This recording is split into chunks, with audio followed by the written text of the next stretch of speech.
ಕರ್ತನ ಪರಿಶುದ್ಧವಾದ ನಾಮಕ್ಕೆ ಮಹಿಮುಂಟಾಗಲಿ. ಎಲ್ಲರೂ ಸಂತೋಷವಾಗಿದ್ದೀರಾ? ಆಮೇನ್, ಹಲ್ಲೆಲೂಯ. ಯಾವಾಗಲೂ ಸಂತೋಷವಾಗಿರಬೇಕೆಂಬುದೇ ಕರ್ತನ ಚಿತ್ತ. ನಾವು ಈ ಸಮಯದಲ್ಲಿ ಈ ದಿನದ ಒಂದು ವಾಕ್ಯವನ್ನು ನಾವು ಓದಿಕೊಳ್ಳೋಣ. ನ್ಯಾಯಸ್ಥಾಪಕರು 16ನೇ ಅಧ್ಯಾಯ ವಚನ 15. ನಿನಗೆ ಇಂಥ ಮಹಾಶಕ್ತಿ ಯಾವುದರಿಂದ ಬಂದಿತ್ತೆಂಬುದನ್ನು ನನಗೆ ತಿಳಿಸಲಿಲ್ಲ ಅಂದಳು. ಹಲ್ಲೆಲೂಯ. ಕರ್ತನಲ್ಲಿ ಪ್ರೀತಿಯುಳ್ಳ ದೇವ ಜನಗಳೇ, ದೆಲೀಲಾ ಸಂಸೋನನನ್ನು ಪ್ರೀತಿ ಮಾಡೋ ನಾಟಕ ಮಾಡಿ ಆಕೆ ಇವನಲ್ಲಿರುವಂಥ ಬಲವನ್ನು ತಿಳಿದುಕೊಳ್ಳಬೇಕೆಂಬ ಕುತೂಹಲದಿಂದ ಈಕೆ ಇವನನ್ನು ಪ್ರತಿನಿತ್ಯ ಪೀಡಿಸ್ತಾಳೆ. ತನ್ನ ಮನೆಗೆ ಬಂದಾಗಲೆಲ್ಲ ಸಂಸೋನನನ್ನು ಕೇಳ್ತಾಳೆ, ನಿನಗೆ ಈ ಶಕ್ತಿ ಎಲ್ಲಿಂದ ಬಂತು, ನಿನಗೆ ಈ ಶಕ್ತಿ ಎಲ್ಲಿ ಯಾರು ಕೊಟ್ಟರು ಎಂದು ಪ್ರತಿದಿನ ಸಂಸೋನನನ್ನು ದೆಲೀಲಾ ಪೀಡಿಸ್ತಾ ಬರ್ತಾಳೆ, ತುಂಬ ಕಾಟ ಕೊಡ್ತಾಳೆ. ಆದರೂ ಸಂಸೋನು ತನ್ನ ಗುಟ್ಟನ್ನು ದೆಲೀಲಾಗೆ ಹೇಳೋದಿಲ್ಲ. ಹಲ್ಲೆಲೂಯ. ಆದರೆ ಈಕೆ ಏನು ಮಾಡ್ತಾಳೆ, ಆ ಒಂದು ದಿನ ತುಂಬ ಬೇಸರ ಪಟ್ಟುಕೊಳ್ಳೋಷ್ಟು ಆತನನ್ನು ಹಿಂಸೆ ಪಡಿಸ್ತಾಳೆ. ನಿನಗೆ ಈ ಶಕ್ತಿ ಎಲ್ಲಿಂದ ಬಂತು, ಯಾವುದರಿಂದ ಬಂತು, ನನಗೆ ತಿಳಿಸು, ನಿನಗೆ ನನ್ನ ಮೇಲೆ ಪ್ರೀತಿ ಇಲ್ಲ, ಹಾಗೆ ಹೀಗೆ ಅಂದ್ಬಿಟ್ಟು ತುಂಬ ಆತನಿಗೇನು ಮಾಡ್ತಾಳೆ, ಹಿಂಸೆ ಕೊಟ್ಟು ಕೇಳ್ತಾಳೆ. ಇವಳ ಒಂದು ಹಿಂಸೆ, ಇವಳ ಒಂದು ಕಾಟನ ತಡ್ಕೊಳಕ್ಕಾಗ್ದಿರ ಸಂಸೋನ್ ಏನು ಮಾಡ್ತಾನೆ, ತನ್ನ ಗುಟ್ಟನ್ನೆಲ್ಲ ಹೇಳಿಬಿಡ್ತಾನೆ. ಹೌದು, ನನಗೆ ಈ ಬಲ ನನ್ನ 7 ಜಡೆಗಳಲ್ಲಿ ಇದೆ. ಅಂದರೆ ನಾನು ಹುಟ್ಟಿದ ದಿನದಿಂದ ಕ್ಷೌರ ಕತ್ತಿಯನ್ನು ನನ್ನ ತಲೆಯ ಮೇಲೆ ಬರಗೊಡಿಸಲಿಲ್ಲ.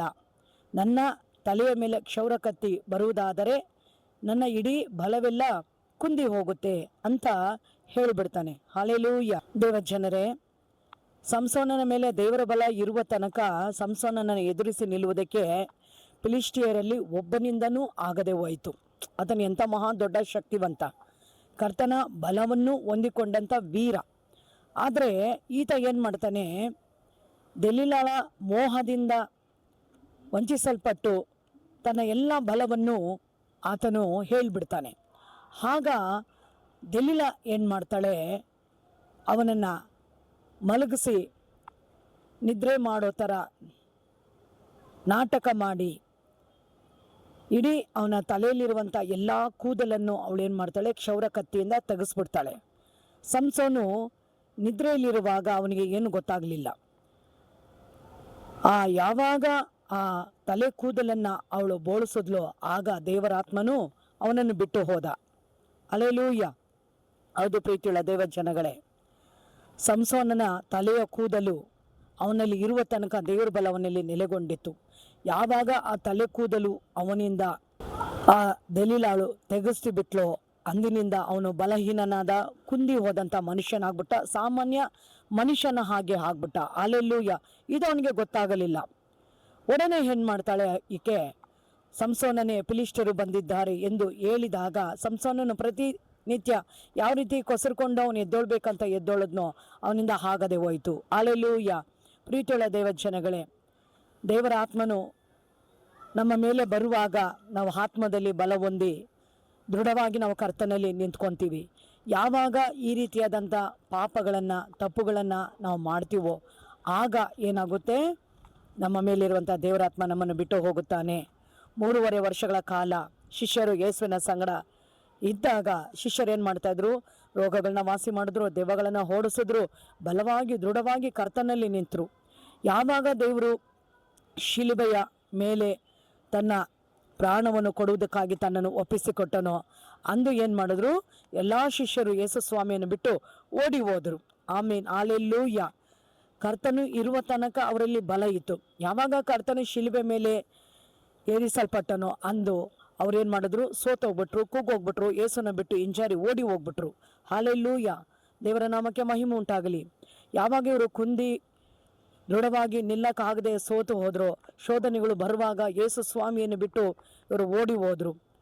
ಯೇಸು ಸ್ವಾಮಿ ತೀರ್ಮಾನ ಮಾಡಿದ್ರು, ಹೇಗಾದರೂ ಮಾಡಿ ಇವರನ್ನು ನಾನು ಬಲಪಡಿಸಬೇಕು ಎಂದು. ಒಂದು ದಿನ ಏನಾಯಿತು, ಮೇಲ್ಮನೆಯಲ್ಲಿ ದೇವರ ಆತ್ಮನು ಈ ಶಿಷ್ಯರ ಮೇಲೆ ಇಳಿದು ಬಂದಾಗ ಈ ಶಿಷ್ಯರು ಏನು ಮಾಡಿದ್ರು? ಬಲವನ್ನು ಹೊಂದಿಕೊಂಡು ದೇವರಿಗಾಗಿ ಸುವಾರ್ಥಿಕರಾಗಿ ಎದ್ರು, ರಕ್ತ ಸಾಕ್ಷಿಗಳಾಗಿ ನಿಂತರು. ಅಲ್ಲೆಲ್ಲೂಯ್ಯ. ಲೋಕವನ್ನೇ ಕದಲಿಸುವಂಥ ಒಂದು ದೊಡ್ಡ ಗುಂಪಾಗಿ ಇವರು ಮಾರ್ಪಟ್ರು. ಆಮೇಲೆ ಅಲ್ಲೆಲ್ಲೂಯ್ಯ. ಈ ದಿನಗಳಲ್ಲಿ ಪ್ರೀತಿಯುಳ್ಳ ದೇವಜನಗಳೇ, ಕರ್ತನ ನಾಮದ ಮಹಿಮೆಗಾಗಿ ನಮ್ಮನ್ನು ದೇವರು ಬಲಪಡಿಸಿ ಅಭಿಷೇಕ ಕೊಟ್ಟು ಆತ್ಮನ ವರಗಳನ್ನು ಕೊಟ್ಟು ನಮ್ಮನ್ನು ಕರ್ತನಲ್ಲಿ ದೃಢವಾಗಿ ನಿಲ್ಲಿಸಿದ್ದಾರೆ.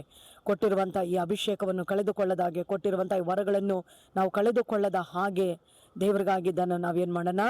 ಉಪಯೋಗಿಸೋಣ.